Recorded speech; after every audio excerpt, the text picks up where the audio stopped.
वेङ्कटनिवासाय श्रीनिवासाय मङ्गलम् लक्ष्मी सविभ्रमालोक सुभ्रूविभ्रमचक्षुषे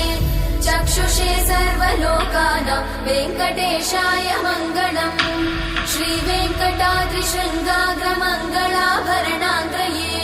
मङ्गलानां निवासाय श्रीनिवासाय मङ्गलम् सर्वावयव सौन्दर्य सम्पदा सर्वचेतसां सदा सम्मोहनायास्तु वेङ्कटेशाय मङ्गलम् नित्याय निरवध्याय सत्यानन्दचिदात्मने सर्वान्तरात्मने श्रीमद् वेङ्कटेशाय मङ्गलम् स्वतः सर्वविदे सर्वशक्तये सर्वशेषिने सुलभाय सुशीलाय वेङ्कटेशाय मङ्गलम्